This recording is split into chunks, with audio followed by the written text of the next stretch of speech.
So it's not like a recap video of week 3 that I would like to do, but we will be talking about how screwed your team is across the league really quickly. Honestly, I'm just going to talk about the teams whose future are really, really, really screwed, and why these teams' futures being screwed means the entire league is screwed. I know you're just thinking to yourself, why should I care that the Clippers suck? Why should I care that the Dallas Mavericks suck? Why should I care that the Pelicans suck? Because it's only going to be worse for your team, actually. Number 1, the Clippers. So, remember when they made the worst trade in NBA history? I know you're saying to yourself, but what about the Luka trade? Isn't that the worst trade in NBA history? No. Because they got a championship out of this one. And the MVP, Jalen Williams. And they still managed to draft Chet. Yeah, and so let me just really break down how fucked the Clippers are from A to B, C to D, all of that shit. They're fucked all the way up A to Z. They're cooked. So the Clippers don't have their picks until 2030. They're not in control of any of their draft picks until 2030. And there's a similar team who's also in that situation, the Dallas Mavericks. And do you know who both of these teams' picks belong to? Why, yes, they belong to the 73-win, to a team that is on a 70-win pace already. Yes, that team. They belong to that team.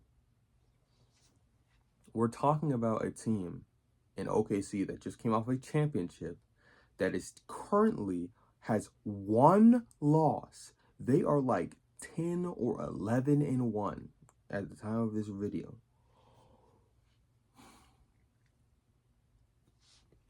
That team is going to get a lottery pick. 2 of them from Dallas and the Clippers, because both of these teams have generationally fucked themselves in trades that made absolutely no sense for the franchise long term. Now, Dallas's trade is certainly a dumber trade, but the worst trade is clearly the Clippers trade. I do want to say that. The worst of the 2 trades, when you just think about assets given, it's clearly OKC's trade. It was not equivalent in any way, shape, or form for what the Clippers got out of it, technically, right? But when we look at the Anthony Davis trade, especially with Luka, this is just bad. This is awful. Let's talk about Dallas really quickly, how bad Dallas has been. Dallas is one of a couple teams at the bottom of the West with around 3 wins. And in case you're wondering how bad 3 wins really is in the West, the fucking Utah Jazz have 4 wins right now. Utah has more wins than the Clippers. Oh no, the Clippers are tied actually, because they played another 3-win team last night. That was the Dallas Mavericks, where they beat by 2 points. Bradley Beal has a hip injury that's ending his season. I thought he was going to be one of the healthiest Clippers. Kawhi is already out with dealing with injuries, and James Harden, in any game that's actually been close, because the only reason you would look over his minutes and see that he's not averaging a significant amount of minutes is averaging around 40 or so minutes per game right now. He's averaging 40 so minutes a game in actual close games, because this offense needs him this badly. Chris Paul is completely falling off a cliff, and when the Clippers added this nigga, it didn't really make a whole lot of sense. I thought he should be utilized in a veteran position for a vet min somewhere. Cool that it's cool for him that it's in LA, and it's cool for Bradley Beal that he's gotten bought out of his contract, and that he's going to be still making a fuck ton of money, and that even though he's still going to be making a fuck ton of money, he's going to live in LA for a while.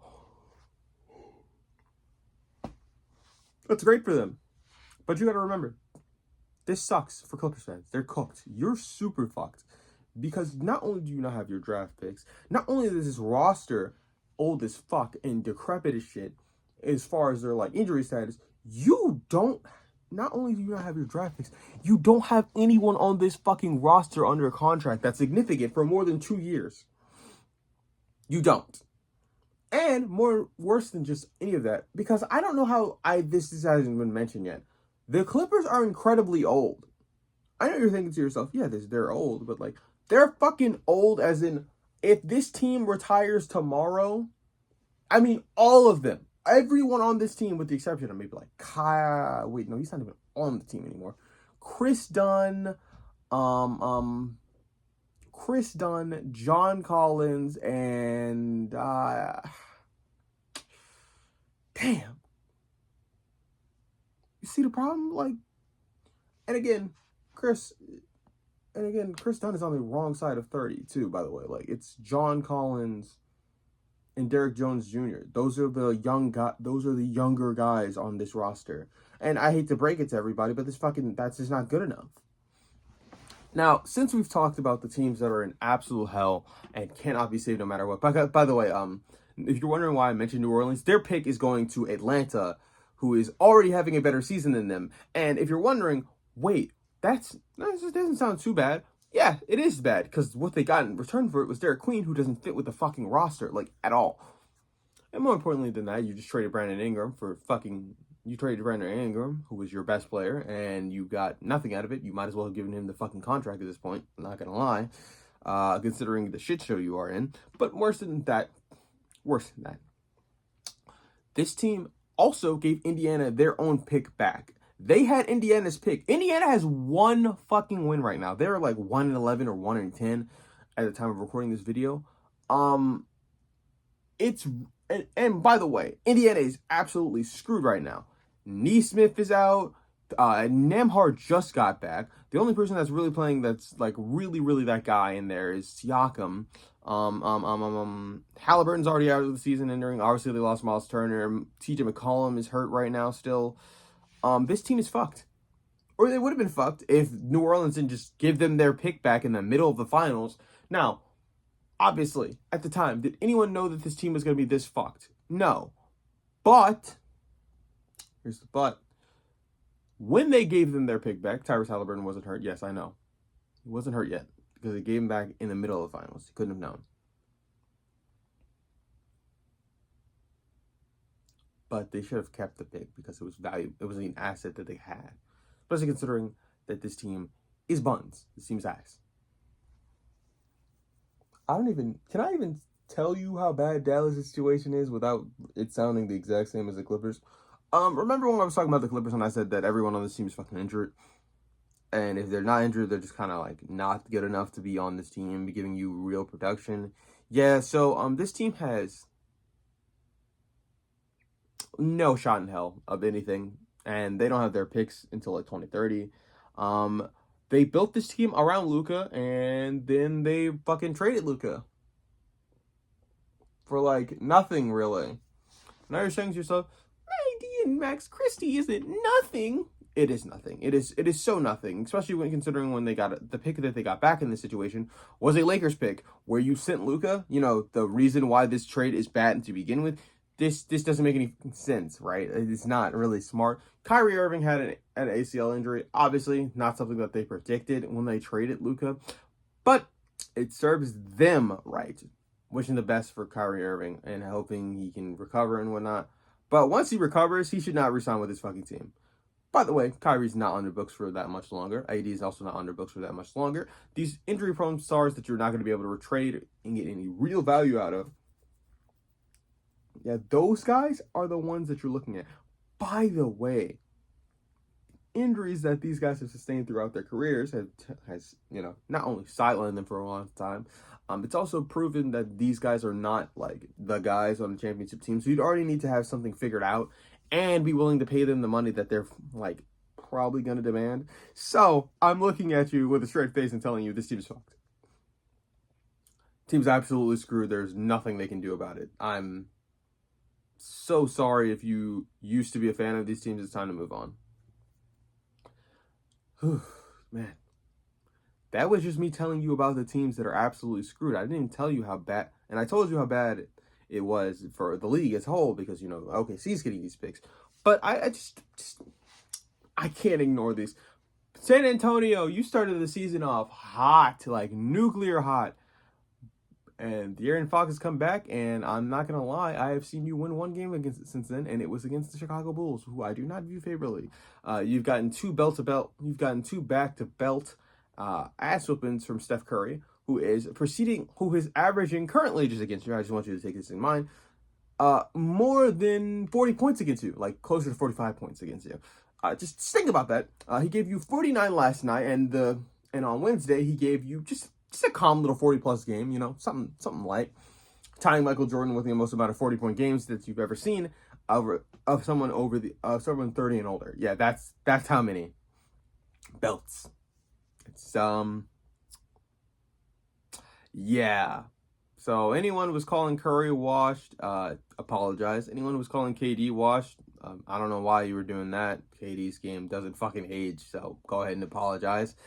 And I'm not gonna lie, LeBron hasn't touched the floor yet, but before anyone says that fucking he's washed, yeah, obviously he's not fucking the GOAT anymore, obviously, right? He's not that guy, but washed? Like as an ass, basically? Yeah, nah, bro. You can go ahead and push that back another 3 years. In fact, the only thing that'll be being pushed back in that time period is probably LeBron's hairline. Let's be honest. Okay, so the Lakers have been completely underestimated. I'm not gonna lie. I do think the schedule that they played so far has been kind of weak, but you play who's in front of you, and who was in front of them, they've given the belts. They've been either whooping their motherfucking ass, whether that be the New Orleans Pelicans or the Timberwolves that they played times, again without Anthony Edwards, but again, this team has not been perfectly healthy either, so I'm gonna completely buck with you. They've also have this really organic rivalry that's brewing with them and the Timberwolves. I can't wait to see how that goes. Obviously, I think the Timberwolves are a better team than them, but hey. Luka has been making DeAndre Ayton look like a very good to serviceable big. He's been solid on the defensive end. I'm really okay with that, to be quite honest. That's good. Jackson Hayes has been getting as much value as you can out of him because you're getting him off the bench. He looks a lot better in the bench role than he does as a Lakers starting big, and I think everybody knew this. I think even Jackson probably knew this, that he was not ready to be a starting big in the NBA. But hey, they look pretty good, solid team so far. Golden State's been looking pretty good, so solid. I know you're thinking to yourself, why haven't you talked about any Eastern Conference teams? Don't worry, we'll get back to them very shortly, because the East is also a complete fucking mess, if not a complete fucking joke. Because if I look through the roster of these teams, you're gonna be looking like, damn, this shit is ass, and it is. Trust me.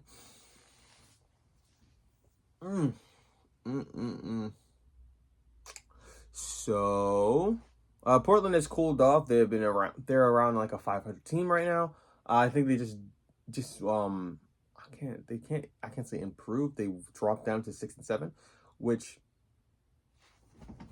6-7. Yeah, I'm sorry. I had to slide that in there. It's a nervous tick, not joking.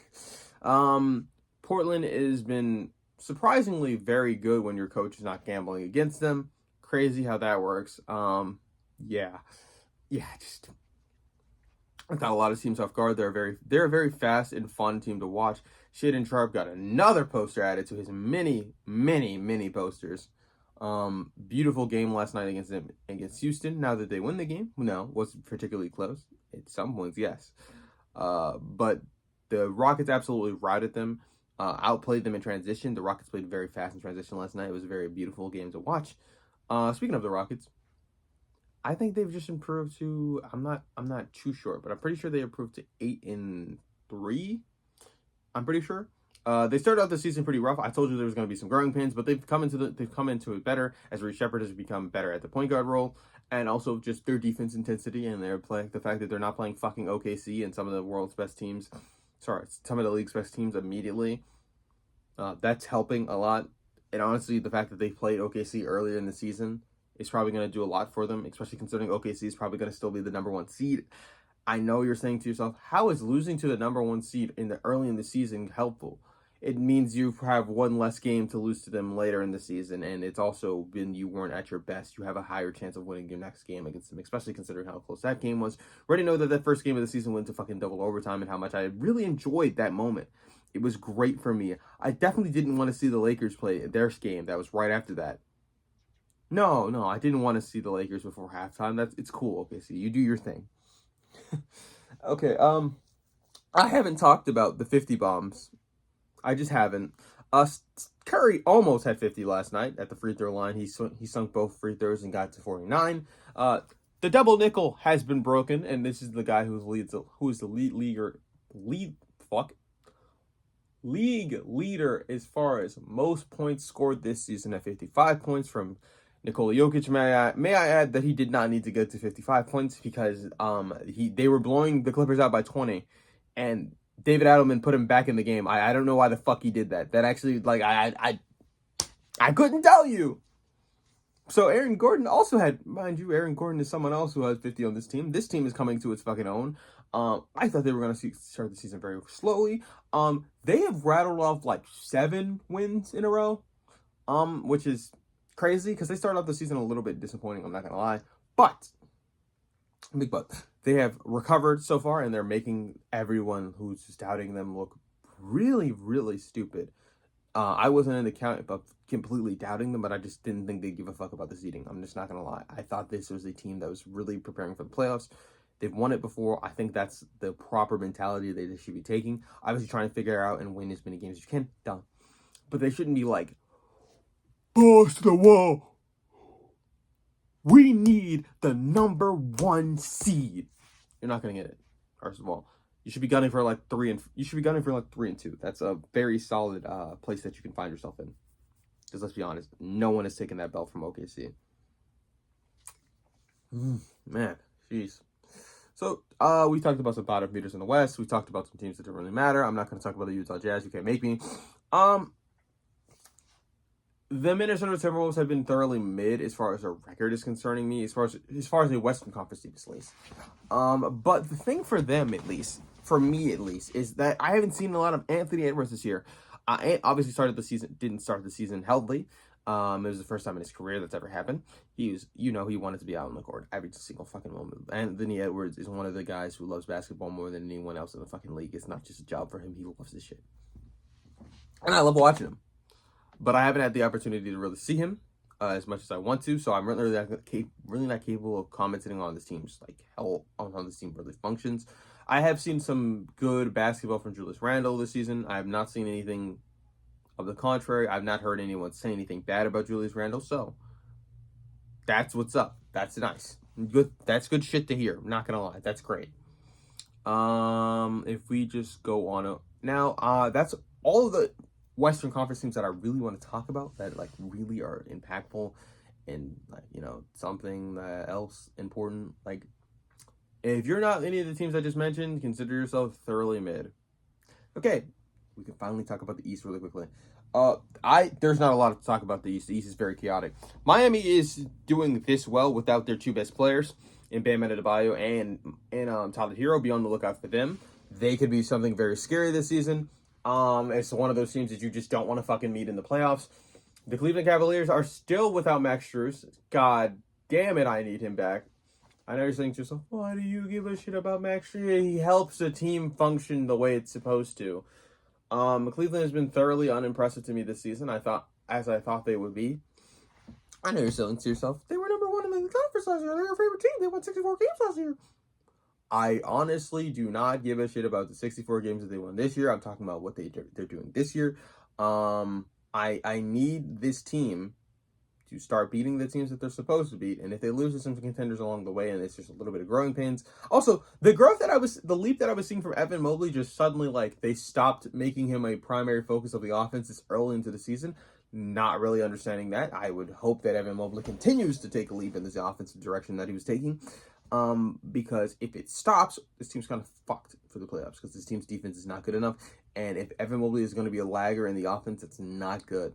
We can only afford one of the 2 bigs to not be that very offensive production wise, really heavy in that department. And that's because he relies on a lot. He's a play finisher. He does not play make for himself at all. He has really no scoring. He has really no scoring chops at the entire NBA level that's high scoring level that you're very impressed by. Solid. Jared Allen's a solid pick. I love him. But asking of him some shit that he's not capable of doing, no. DeAndre Hunter has been very good for this team so far. Donovan Mitchell has been Donovan Mitchell. I really don't need to say anything. Darius Garland's been Darius Garland, and I know you're saying to yourself, Darius Garland hasn't even played that many games because he's been injured. Yes, that is the Darius Garland experience. I am tired of it. But Darius Garland is such a good player on the court that sometimes I can excuse that.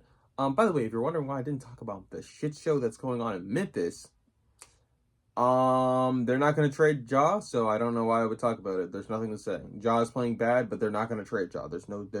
They're more likely to trade Jaren Jackson Jr., and there's probably a lot more suitors for Jaren Jackson Jr. than there are for Ja Morant currently. I'm just going to keep it 1,000 with you. That's more likely to happen. Yes. Eastern teams. Raptors, thoroughly unimpressed by them. They beat the Cavaliers, but like that's not saying shit to me because Cavaliers have lost to the fucking Miami Heat without fucking Bam and or Tyler Hero. So that's something. Detroit remains to be the number one team in the conference. I did say that they could be the number one team in the conference. I predicted it to be between them and Orlando. I just didn't, for whatever reason, I just knew that the Knicks were gonna be fun to watch, but I didn't think the Knicks would be actually like the dog in the team, the dog in the conference. Like I didn't think they were gonna be Mr. Number One in the seeds. I didn't think that, and I was thoroughly correct. Now, one of the teams that I was predicted to be very, very, very good in the conference, in the Orlando Magic, this team, they had disappointed me immensely this year. I mean, and now that Paulo's injured, they're not going to make me any more appreciative of this team. This team's offense is fucking awful. And the only positive, I'm going to be honest, the only positive player in the offense for the Orlando Magic this year, in my opinion, that's playing any significant minutes is Franz. And that's because Franz's three-pointer has been completely unlocked. And I know you're saying to yourself, didn't you say that Franz was a dog shit player when he's not shooting threes good?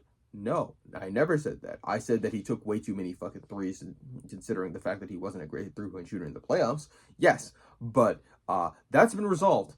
So, no need to worry about that anymore. That's been completely and utterly resolved. Don't worry about it. What you need to worry about is the fact that Paulo is still being considered this team's best player, even though Franz is clearly better. Like, the three-point shooting is what is the fucking gap between them. Because last year, they were about the same player, and then Franz was a slightly better playmaker. But because he was a terrible three-point shooter, Paulo was a better scorer. Now that he's both, yeah, it's not up for debate. Especially because defensively, I hate to break it to you, Paulo is not some fucking guy on the defensive end. He is. The Carmelo Anthony comparisons are pretty apparent for a reason. And I don't even think he's as good a scorer as Carmelo was, to be quite fucking honest. Like, I'm looking at this guy and I'm thinking he takes too many fucking jump shots for how big he is. But again, he's not fast. He's not as fast and athletic as people are selling him to be. So that leads him making bad decisions and bad shots. I think once his decision making gets better and the game slows down for him, I know you're saying to yourself, man, the game slows down for him. Where have I heard that? Everyone says that shit. Everyone says that shit. That's something that everyone has said about this guy. This is nothing new. None of the information that I'm telling you about Paulo is new. This is just shit that he needs to fucking figure out, like, now. Because this team needs to be trying to compete in this weak-ass East now. Talk about the Boston Celtics. Thoroughly mid this year. Happy as hell that they're thoroughly mid this year. I don't know what the fuck's going on with Derek White, where so he can't shoot. He might get traded this season. Not gonna lie. Because of how low his production is, the value, I would trade on his value while he's still low right now. Oh, sorry, not trade on his value while he's still low. I would trade on his value right now, to be quite honest. Because now someone's thinking to themselves, oh, the money's cool. The money's not that bad. And more importantly than just that, the guy just has been terribly shooting. And if this is going to be a trend, it's time to get rid of him as a distressed asset now, than have him be a complete fucking negative for you later. His defense is obviously going to be still good, but like, again, there's probably a team that is willing to take a heavy tax in their future to have him added to the roster. Okay. The Sixers have been a lot better than anyone has ever expected, especially considering Embiid has been on a minute restriction or straight up not playing games.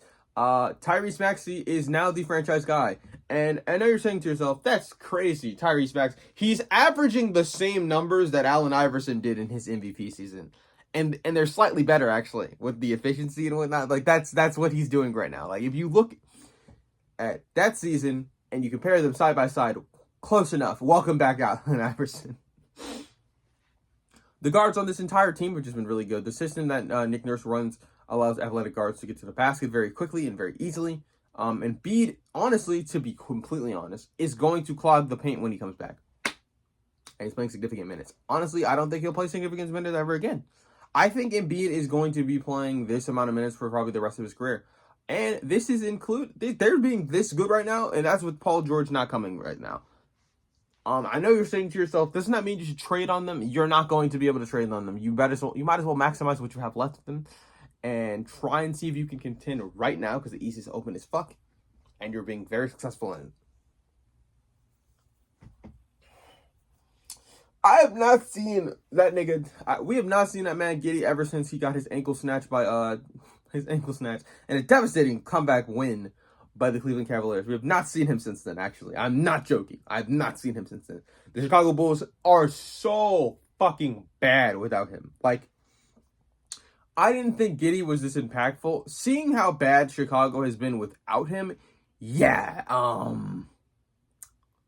who would have thought that the offensive engine of the Chicago Bulls would be Josh Giddey in 2025? Not me, man. I thought this team was heading for a blow-up. And, like, immediately, too. Yeah. Good luck to Chicago fans, as you have had every chance you get to have a guard that can be the guy for your franchise. Since Michael Jordan has left, has resulted in either catastrophic injury or, damn, this guy's mad overrated. Kobe White hasn't even played basketball yet, too. So, on the bright side, if that happens, you might be looking at something a little bit good. Yeah, that could be something. That could be fun, right? Oh, by the way, Phoenix has been a lot better than I expected. Like, they're not, like, the worst fucking team in the league. You said say anything else positive about them? No. They just haven't been the worst. That's what I have for you. Washington has been very competitive. They only have one win, though, unfortunately, which is... By the way, this Pistons team has been winning games without Cade, too. Like, Cade was really good for them and very impactful. And then you looked over and you saw that you just noticed he wasn't there anymore. By the way, Cade has been like this ungodly good rim protector. I don't know if that's something that's going to continue, but like Cade's defense. I'm not gonna lie. If Cade winds up on an all defensive team and the same kind of like position that you imagine from like a Jalen Suggs, don't be surprised. Don't. I didn't even speak about this year's Defensive Player of the Year in Wembanyama. I did talk about the reigning one, but I didn't speak about this one. Yeah. So let's tune into Milwaukee and the Hornets last night. That was a pretty good game. It was very stressful. Giannis had 17 fucking assists. Like he finished the game with 23 points. With 18 assists. What the fuck? He was having that level of a game, and they were still in a struggle to beat the Hornets. Now, to be fair, that's because this team turned the ball over more than 20 times. And the fact that they won the game while turning the ball over 20 times should tell you all you need to know about the Charlotte Hornets and how serious I'm going to take them in any conversations. That's not about aura and That's not about aura and memes. They're not a good team, and you shouldn't be looking for them to be a good team, ever. New York Knicks, damn, you guys are without Jalen Brunson for the first time in a minute, and you ran the offense through Cat. This is literally giving me the exact concerns that I thought that I was gonna have with this team. That this team's defense is a lot better with neither one of these guys with only one of these guys on the court. And more importantly than just that, one of these guys has to be the guy on the offensive end. That's the number one. And the other one has to play a sort of backup role to them. And that's just not productive. It's not as productive as you'd think it would be. So if Mike Brown can figure out this offense and make it work so it works for both of them, great. But let's be honest, I don't see that happening. The defense is going to be too bad. It's not going to work.